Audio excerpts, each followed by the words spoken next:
لوگ جو ہیں خصوصاً نارتھ ویسٹ ہمارے پختونخوا یا صوبہ سرحد کے اندر، وہاں پہ ان لوگوں کے دلوں کو جیتنے کی جنگ لڑیں ہم اس انداز میں اس جنگ کو آگے لے کر چلیں کہ نہ صرف ہم وہاں پہ دہشت گردی کے خلاف جنگ لڑیں بلکہ لوگوں کے is a battle for the hearts and minds of the people, لوگوں کے ساتھ انڈرسٹینڈنگ اور ڈائلاگ کا سلسلہ اس انداز میں جس طرح کے 3 pronged اسٹریٹجی حکومت نے وضع کی ہے کہ ان لوگوں کے ساتھ ڈائلاگ کیا جا سکتا ہے جو کہ اپنے ویپنز کو نیچے چھوڑ دیں، اور اس کے علاوہ جو بیرون ممالک وہاں پہ موجود لوگ ہیں، ایسے لوگ ایسے عناصر سازشیں کرتے ہیں ہمارے ملک کے خلاف، ان کا خاتمہ کیا جائے اور اس کے ساتھ ساتھ علاقے کی ترقی پر توجہ دی جائے کہ وہاں پہ موجود جو نوجوان ہیں وہ متنفر نہ ہوں، ان کو اپرچونٹیز ملیں، ان کو روزگار کے مواقع ان کے سامنے آئیں، اور اس کے ساتھ ساتھ ایسے انداز میں علاقے کے اندر ڈیولپمنٹ کی جائے کہ وہ اس طرف راغب نہ ہو سکیں۔ میرے ساتھ جب ہم نے پروگرام آف کورس ہم کر رہے ہیں تو ہم سیاسی صورتحال پر بات کر رہے ہیں۔ ایم کیو ایم کے رہنما میرے ساتھ ہیں اس وقت بابر غوری، جو کہ سینیٹر بھی ہیں اور اہم رول ادا کر رہے ہیں اس ڈائلاگ میں بھی جو کہ حکومت اور پیپلز پارٹی کے درمیان ہو رہا ہے۔ کال تو میری جب پروگرام ہم نے شروع کیا تو اس حوالے سے تھی، لیکن جو یہ واقعات ہوئے ان کو بھی ہم ذہن میں رکھتے ہیں۔ السلام علیکم بابر غوری صاحب۔ جی وعلیکم السلام۔ بابر غوری صاحب، جو جمہوریت پسند قوتیں ہیں، محب وطن قوتیں اگر ہم یہ کہیں، وہ یہ چاہتی ہے کہ ملک میں امن ہو، اور اس حوالے سے وہ تمام ایسی قوتیں جو کہ الیکشنز کے ذریعے جیسے کہ آپ کی جماعت پارلیمان میں آئی ہے وہ مل کے آگے بڑھیں۔ ابھی ہم یہ دیکھ رہے ہیں کہ آپ کی جماعت سندھ میں تو آپ لوگ جو ہیں وہ حکومت کے ساتھ شامل ہیں، لیکن یہاں پہ سینٹرل کیبنٹ کے اندر آپ کے اور حکومت کے درمیان کچھ مس گیونگز ہیں۔ اس حوالے سے بتائیے گا، کیونکہ جو چیلنجز ہمارے سامنے ہیں اس حوالے سے ملک متحمل نہیں ہو سکتا کہ ہم انٹرنلی جو ہے وہ آپس میں ڈس ایگری کریں۔ کس طرح سے آپ دیکھتے ہیں صورتحال کو؟ دیکھیں جاوید بھائی، بات یہ ہے کہ پہلے تو ایک میں افسوسناک واقعہ جو ہوا ہے اس وقت پشاور میں قیوم اسٹیڈیم میں، اس کے اندر 3 جو ہے قیمتی جانوں کا اب تک کا پتہ چلا ہے کہ وہ 3 لوگ شہید ہوئے ہیں، اور اس کی میں مذمت کرتا ہوں، اس واقعے کی متحدہ قومی امت مذمت کرتی ہے۔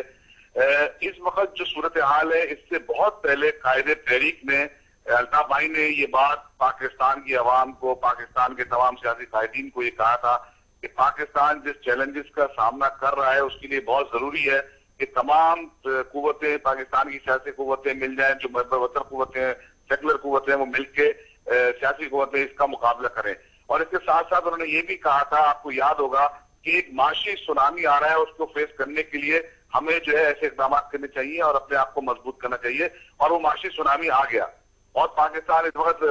معیشت کے حوالے سے اور ٹیررزم کے حوالے سے بہت ہی سیریس جو ہے وہ پرابلمز میں گھرا ہوا ہے۔ اس وقت یہاں پر میں یہ سمجھتا ہوں کہ پاکستان کے اندر، جیسا آپ نے کہا کہ پاکستان کی جو اصل قوت ہے، جو اصل سیاسی قوتیں ہیں، اور خاص طور پر جو سیکولر قوتیں ہیں جو پاکستان کے اندر انتہا پسندی کے خلاف ہیں اور جو سٹینڈ لے رہی ہیں، میں سمجھتا ہوں کہ اس میں اب ہمیں، میں یہاں پہ آپ کو روکتے ہوئے ایک سوال کروں گا آپ سے۔ آپ نے کہا سیکولر قوتیں، کیا آپ یہ کہتے ہیں کہ آپ کی جماعت سیکولر جماعت ہے؟ Means you are not advocating the principles, جو کہ پاکستان تو ہم نظریاتی اسلامی ملک ہے نا؟ دیکھیں ایک بات سنیں، پاکستان جب بنا تھا تو قائد اعظم نے جو تقریر کی تھی 11 اگست کو، تو اس میں پاکستان کا پورا پروگرام سامنے آ گیا تھا کہ پاکستان کے بننے کے مقاصد کیا تھے، اور پاکستان کا پرابلم یہ ہوئی کہ پاکستان جب بن رہا تھا اس وقت جو انتہا پسند جو جماعتیں تھیں، مذہبی جماعتیں، وہ پاکستان کے خلاف تھی، اور پاکستان بننے کے بعد جو ہے انہوں نے ٹیک اوور کر لیا اور پاکستان کے وہ ٹھیکیدار بن گئے۔ ایک یہ بڑی پرابلم ہے جس کو ہمیں ایک طرف رکھنا ہوگا۔ دیکھیے، دینی سیاسی قوتیں اپنی جگہ پہ ہوں گی، ان کے ساتھ آپ ڈس ایگری کر سکتے ہیں، لیکن مین سٹریم جو ایون اگر آپ پیپلز پارٹی کو دیکھیں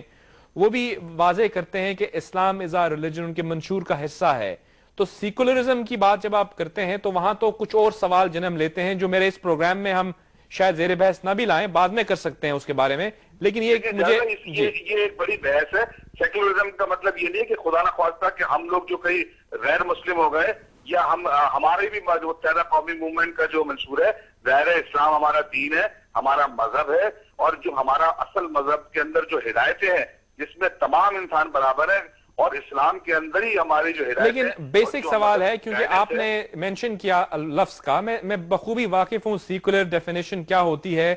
پولیٹیکل سائنس کا اسٹوڈنٹ بھی رہا ہوں۔ میں چاہوں گا آپ سے یہ پوچھوں کہ کیا آپ پاکستان کو ایک اسلامی نظریاتی مملکت کی صورت میں دیکھتے ہیں یا ایک سیکولر مملکت کی صورت میں؟ میں پاکستان کو اصلی اسلام کی روح میں دیکھتا ہوں، جس کے اندر تمام لوگوں کو، جن کا اور قائد تحریک کا یہی فلسفہ ہے، جتنے لوگ ہیں چاہے وہ مسلمان ہیں، چاہے وہ کسی بھی فرقے سے تعلق رکھتے ہوں، شیعہ ہوں، سنی ہوں، دیوبندی ہوں، اہل حدیث ہوں، سب کو اپنے اپنے عقیدے کے مطابق، بلکہ چاہے وہ غیر مسلم ہوں، ہندو ہوں، کرسچن ہوں، سکھ ہوں، سب کو ان کی مذہبی آزادی ہونی چاہیے جو ہمارے مذہب نے سب کو دی ہے۔ یہ ہمارا اسلام ہے۔ اب اسلام کو اپنے اپنے لوگ اپنے اپنے مطابق بنانا چاہتے ہیں، وہ اسلام جو دنڈا بردار شریعت ہو یا کلاشن کوف شریعت کے بیس پہ بنو، نہیں، وہ تو ڈیویشنز ہیں۔ اسلام تو وہی ہے جو اللہ تعالیٰ کے احکامات کی روشنی میں نبی کریم نے ہمیں سکھایا ہے، اور جس میں آپ نے ذکر کیا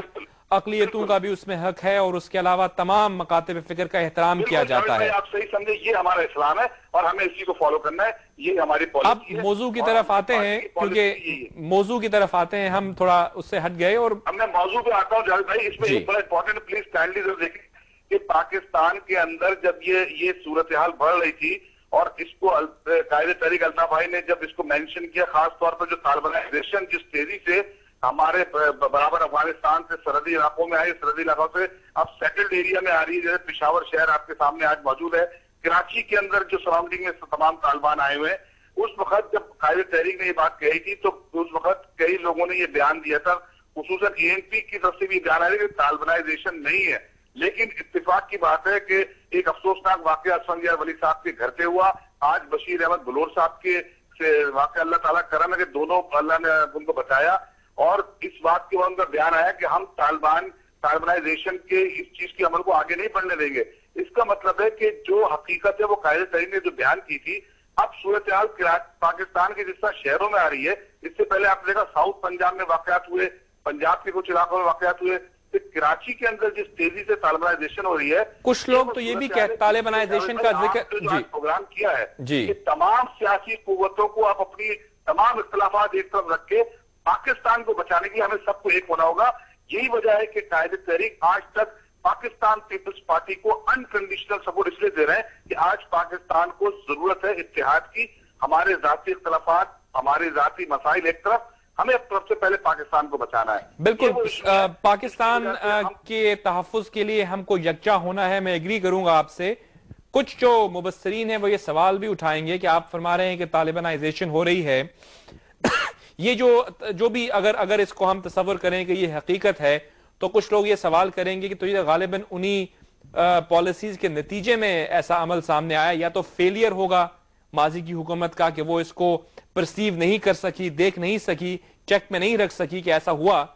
لیکن سب سے بڑی بات تو یہ ہے کہ اس حکومت کا بھی حصہ تھے آپ، تو کیا آپ جب حکومت کے اندر اقتدار میں تھے بحیثیت وزیر اور آپ کے گورنر صاحب تھے وہاں پہ، you are part of the government, تو کیا آپ یہ پرسیو نہیں کر رہے تھے کہ مستقبل میں ایسا ہوگا؟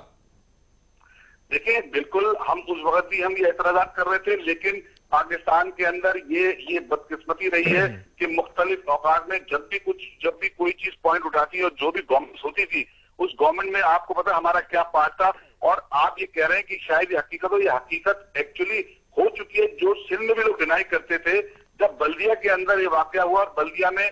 جو ہے وہ طالبان پکڑے گئے، ان سے اسلحہ پکڑا گیا، اس کے اندر وہ لوگ پکڑے گئے جو مختلف سندھ میں دھماکوں میں ملوث تھے، تو اس کے بعد جو ہے وہ وہاں پہ لوگوں نے جو ڈینائی کرے تھے، انہوں نے کہا آج کراچی میں طالبان موجود ہے اور یہ ہم نے ان سے چیزیں پکڑی ہیں۔ ہیرلڈ آتا ہے جو سپٹمبر کا اس کا ایڈیشن آپ لے لیں، اس میں پوری کراچی کے کس علاقے میں طالبان نے وہاں پہ کراچی جیسے شہر میں CD کی دکانیں بند کرائی ہیں۔ لیکن اس حوالے سے آپ مجھے یہ بتائیے گا، دیکھیے اس کے ایک ریاکشن کے طور پہ میں چاہوں گا آپ کلیریفائی کریں اس پوائنٹ کو، اپنی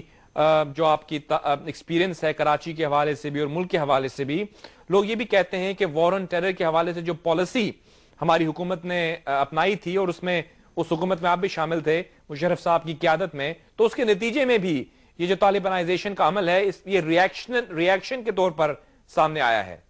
دیکھیں، میں اس پہ بلیو نہیں کرتا، کیونکہ وار آن ٹیرر تو ایک اچھی بات ہے، اور اس کے اندر ہم کل بھی ساتھ تھے، اور آج کی حکومت جو ہے وہی پالیسی آج کی حکومت بھی لے کے چل رہی ہے، اس کو بھی ہم سپورٹ کریں گے کہ وار آن ٹیرر کے ہم اگینسٹ ہیں، اس کے خلاف کارروائی ہونی چاہیے۔ لیکن وار کے اندر صرف فورس کا استعمال ایک چیز ہے، اور جو ہارٹس اینڈ